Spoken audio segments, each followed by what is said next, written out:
Welcome to Witchyworld, a theme park that may or may not actually be even more dangerous than Action Park.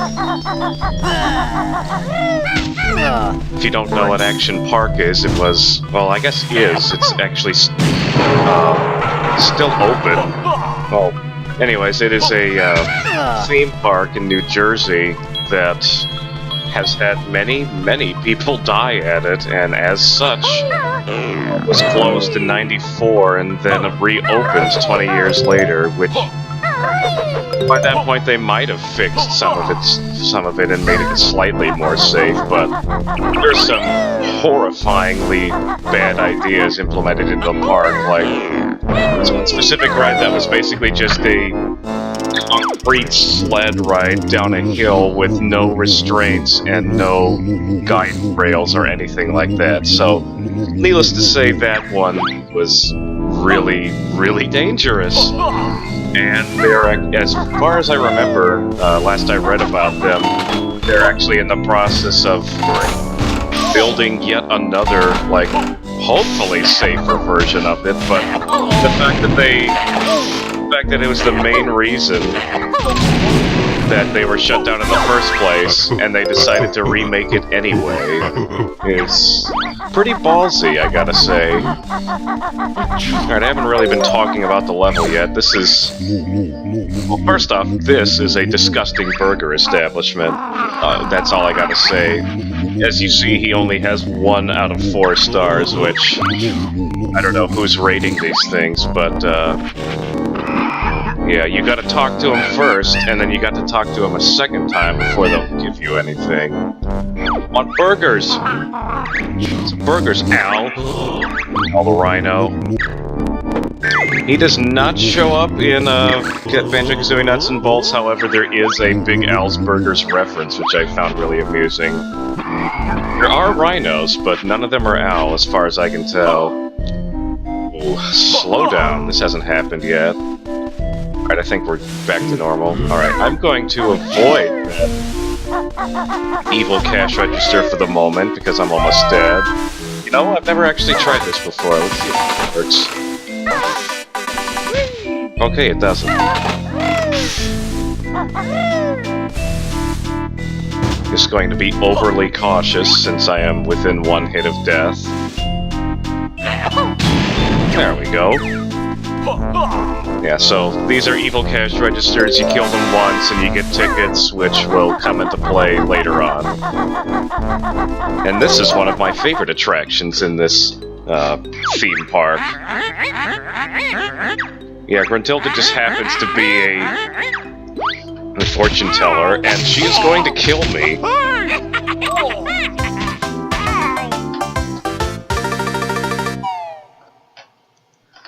That was quite a beating that I just won.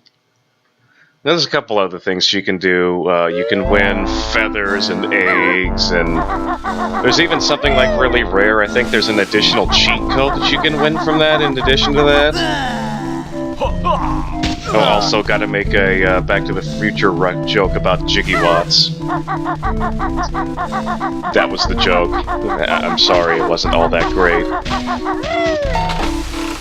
So yeah, for a theme park, it doesn't really have a lot of attractions. I mean, it's got quite a few neat little theme areas, but there's only like maybe about 5 or so rides. But this particular level, more so I think than some of the other levels in the game, tends to showcase just how well, or not, maybe well's not the right word, but just how much variation they can have on the music between different areas of the same level. So obviously it's the same tune, but it, you know, is remixed differently depending on what part of the level you're in, which I find really interesting.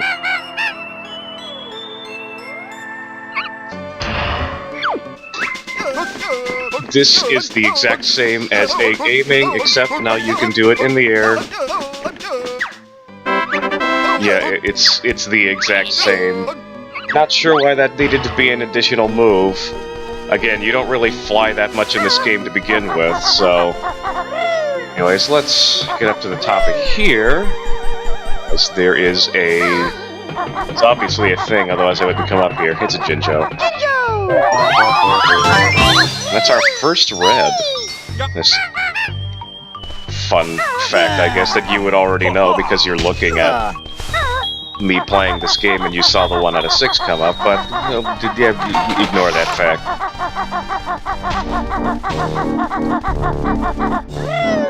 Well, while we're in the process of collecting new moves, may as well grab another one. These are those split-up pads I mentioned earlier. And again, with the game's characters ignoring me when I want to talk to them. This is a cool move, and there's a whole lot of other moves based off of them. This is just a starter move, and you'll get more. As such, you can use the majority of the moves, such as, you know, spinning eggs if you happen to be Kazooie, or... See, there's not a whole lot that Banjo does on his own. Most of the moves are Kazooie, let's be honest. But yeah, you'll have the majority of those moves that don't require the other character. However, there's a whole host of new moves available to get throughout the rest of this game, and a lot of them are going to be either Banjo only or Kazooie only. So now I'm going to climb into space. Kind of reminds me a little bit of, what's that movie called? It's bad. Oh yeah, Never-Ending Story 2. I should have seen that coming. Aw, so close. You can see I gotta get some notes. Actually, I should do that now, because I'm definitely going to try and get that Jiggy again, and then I'll probably jump off and still miss the water. Yeah, the Never-Ending Story 2, there's this scene at the beginning where this kid's at the main character is on a high dive, and he imagines being up in space, and he's like, "Oh, I got a cramp!" The really funny thing is that when he's being attacked by the main antagonist later on, towards the end of the movie, the witch does something scary or something, and then he's like, "Oh no, I got a cramp!" And I'm just sitting over there beside myself with laughter because of how dumb that line was. Alright, there's a very easy way to do this, and that's just to grab the ledge, but I suppose we could do this the slow and methodical way. And then we'll grab the ledge. We did it! Well, I'm not entirely certain, but it kind of looks like I just barely stopped falling before I hit, like, the actual bottom of the pool of water I was in. Not really sure how that works if you take a really large fall and then fall into a pool of water that isn't deep enough for it to break your fall. I know in real life, if you take a really large fall, it a lot of times doesn't really matter if it's water. But that's a story for something else. So yeah, remember that dark room I mentioned earlier, and the demo of this game showing that you could get through this with fire eggs? Yeah, this is that room. You can't touch these large tooth things, otherwise you'll take damage, so there's no danger of falling off, but there is danger of taking damage, and because I am still at 5 health, it's kind of a risk factor. Between this episode and next, I might go ahead and pay a visit to Honeybee and upgrade my health, because I guess I'm just not as good at this game on emulator as I am on 360. It's a combination of me talking while playing the game, as well as the lag and weird controller things. So that's a camel. He's old, I guess, even though, well, you met him in Banjo-Kazooie, which only came out 2 years later. 2000. So I guess camels in this game tend to age really quickly, I guess. But yeah, you're kind of a big jerk to him, and spoiler alert, we're gonna be a real big jerk to him too. Well, first, before I get this Jinjo, I want to make note that it is in fact a weird killer alien. We also set free a mighty evil dinosaur and an ancient bearded camel. The horror! Yeah, everything in this horror area has like this weird, half-finished jack-o'-lantern thing. Actually, the W's kind of remind me of the WarioWare logo, now that I think about it.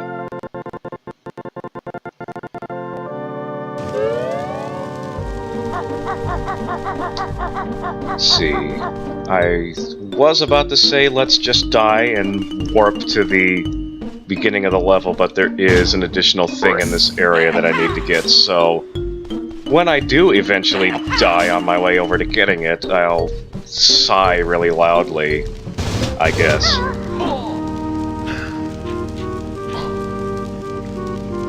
I don't believe there's anything that way. No, if I second guess myself, it will lead to more pain and suffering. It's a Cheeto page.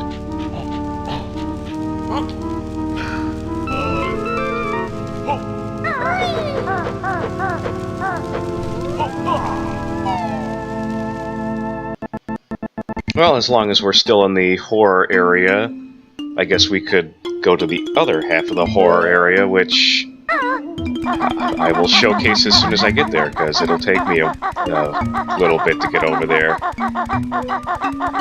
What horrible things beyond your imagination lie behind the green tunnel?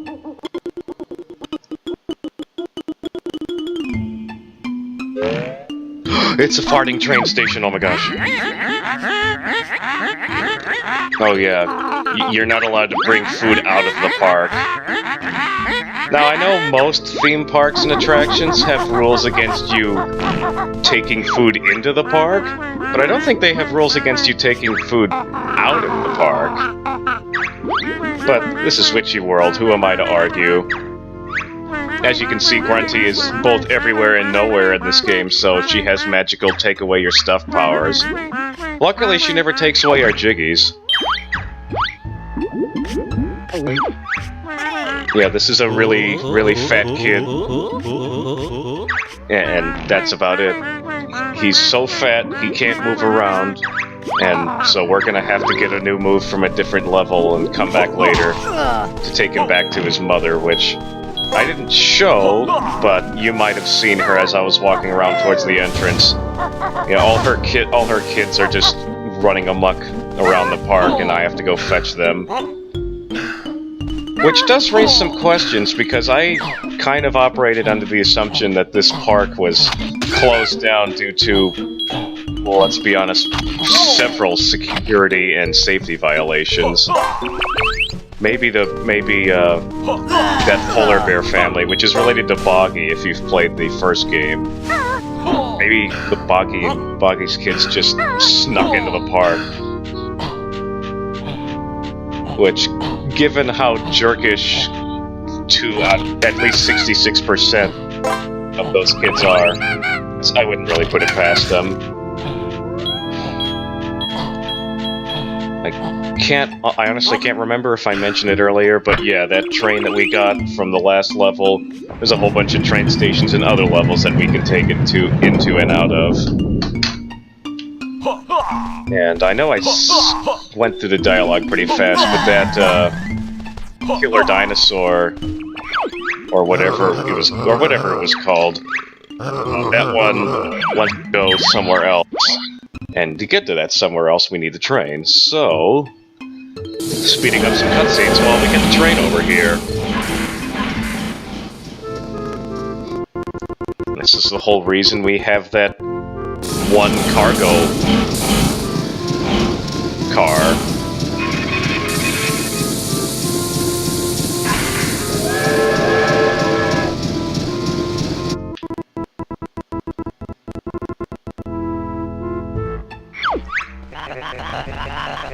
And speaking of trains, I have kind of well, maybe not interesting, just funny, story from yesterday. So, there was a Thomas the Tank Engine themed festival, and I was volunteering at it to help out a organization that I'm a part of.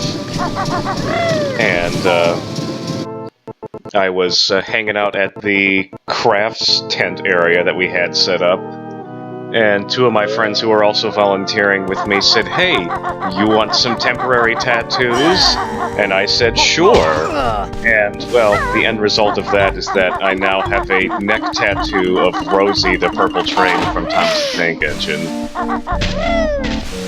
I was a big fan of Thomas the Tank Engine back when I was like 5 years old, but I have no idea what half of the new characters are. They just kept adding characters over the past 20 years. Yes, not only are there burgers in this park, but there are also fries. This guy doesn't do a very good job of advertising them, but he does have a 4-star rating, so... But if that is in fact not a rating based on the quality of food and just the cleanliness, I guess it's about the same as saying your software product that you're saying is virus-free. So there's some limp, salty, and also incredibly blocky fries. We'll need those later, but we need to get out of here because this guy needs to prepare for the impending rush, as you may or may not have saw that Kazooie stated. Going to again shoot evil cash register from afar.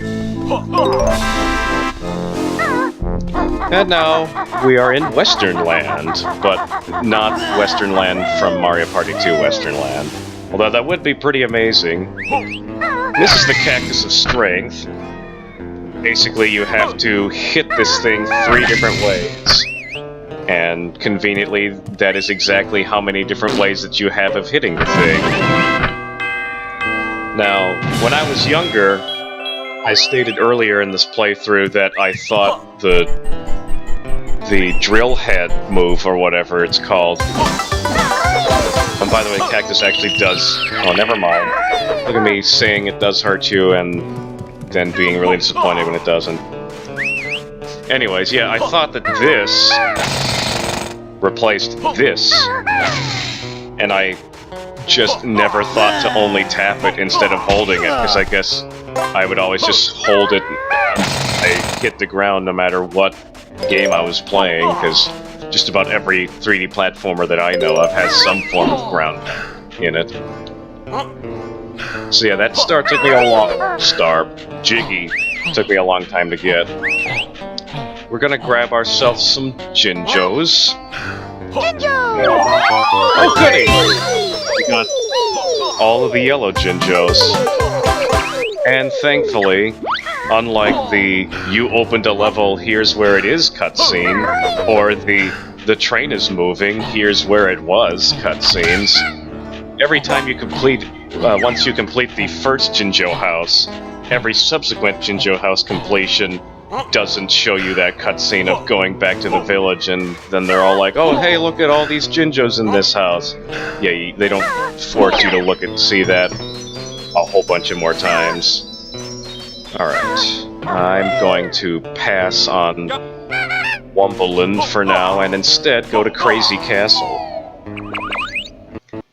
It is in fact Bugs Bunny's Crazy Castle. Oh, nah, I'm kidding ya. Here's the nice 1/3 of Boggy's kids who got a sex change from the first game. In the first game, Boggy had 3 sons. Now he has 2 sons and 1 daughter. And this daughter is clearly older than 2, so I don't think she would have just been born.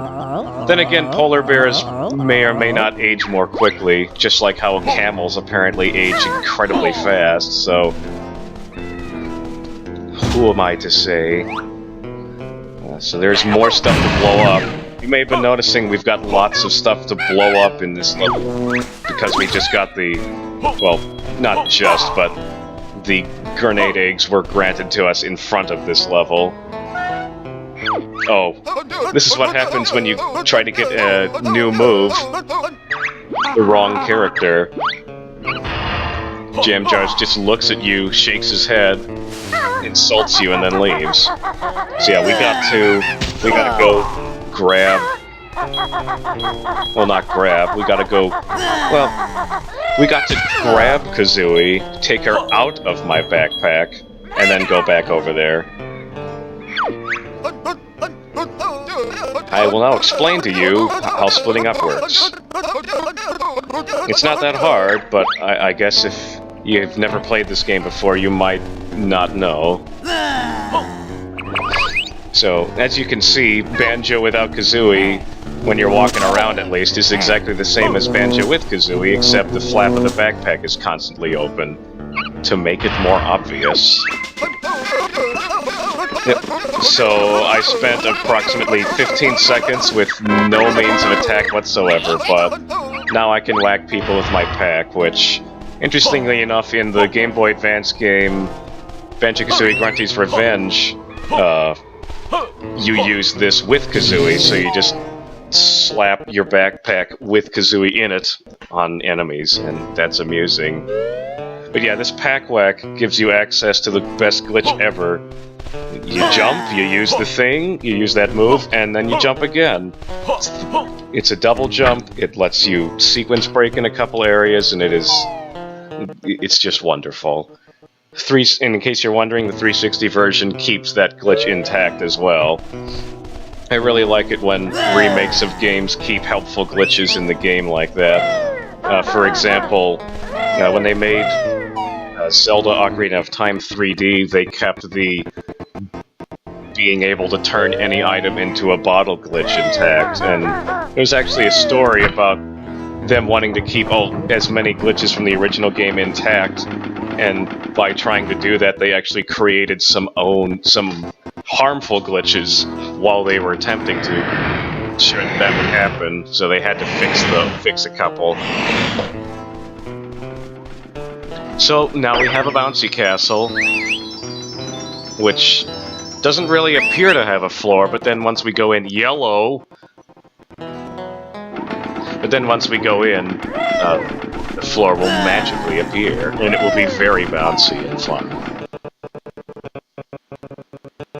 I'm staying as Kazooie only because you'll see once we get in there, but there's actually 2 rooms inside this bouncy castle, and one of them is for Kazooie only.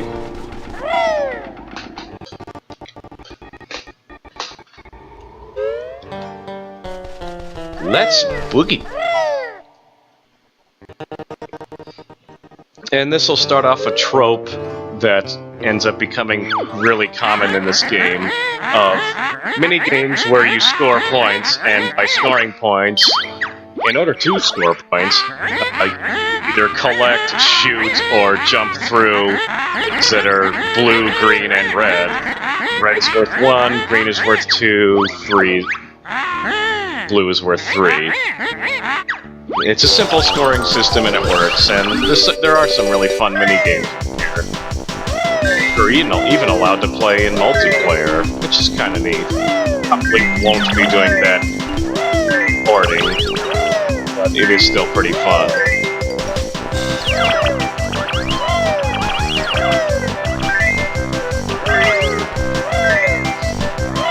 I don't actually remember how many points she told me to get, so I'm just gonna get as many as I can, and hopefully I won't fail. Obviously, you'll want to go for as many green and blue ones as you can. Green and blue, green and blue! The University of Florida Gulf Coast has a fight song where they say green and blue, and it's amusing. I know it's far from the only school to mention the school colors in the fight song, but I thought it was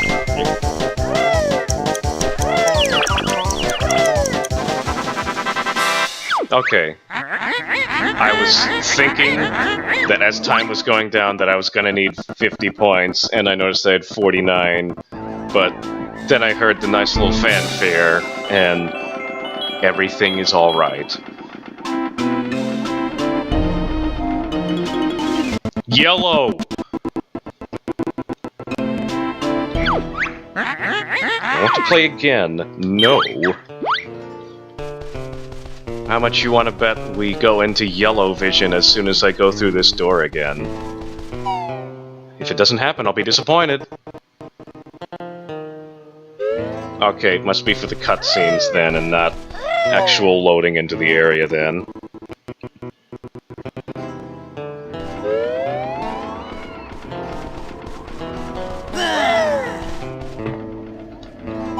Now we're gonna switch over to Banjo and go in with just Banjo. Now you already saw the door that said that had Banjo and Kazooie's faces on it.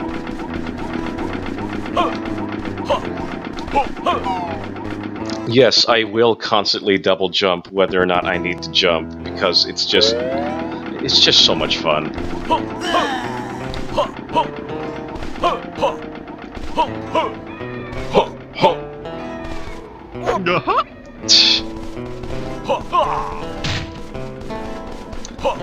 I would like to say that was a pretty sweet maneuver of how I rolled out of the way of his hammer swing without actually hitting him. Well, time for another yellow minigame. This one is slightly more difficult because you gotta shoot stuff. But it operates under the same premise. Shoot the balloons, get points. Blue for 3, green for 2, red for 1, and it makes a funny farting noise. Except you're flying the whole time. Oh, and you also get unlimited eggs, so get ready for about a full minute.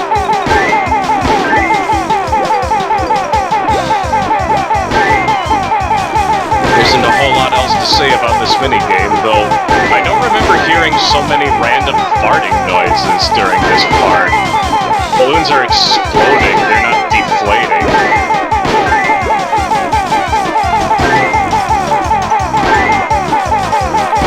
Once again, was speeding up during the explanation screen and don't know how many points I need. So, I hope I get enough. I'll make a prediction and say I need 50.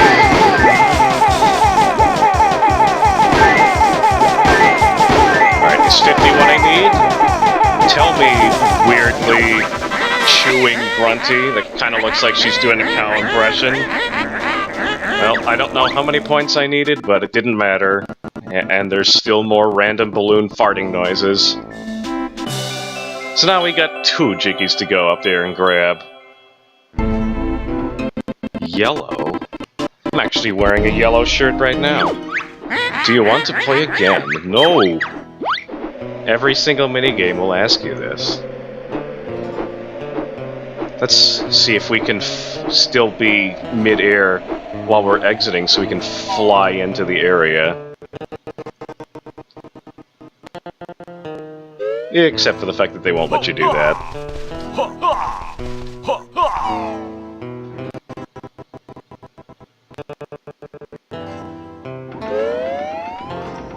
Alright, so now we just gotta find our jump pad.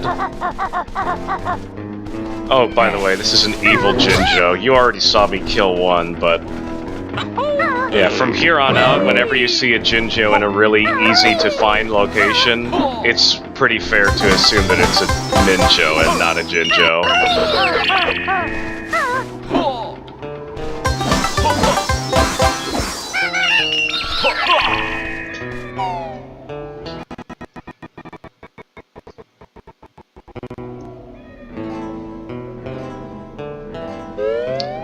What else can we get done in this segment?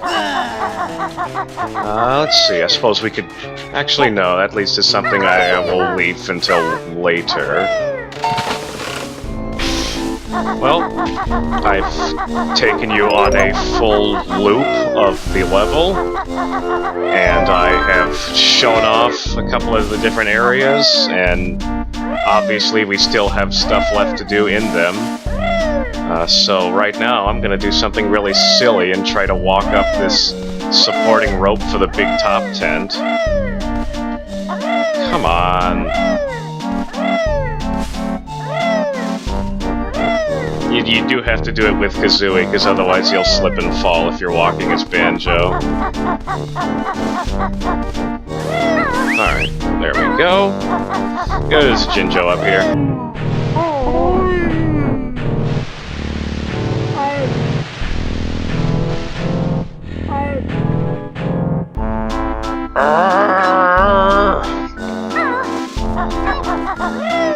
Alright, assume I get that Jinjo off screen, and next time you see me, we will be heading over to Humbawamba's place to open up some new areas in the previously themed areas. So long till next time.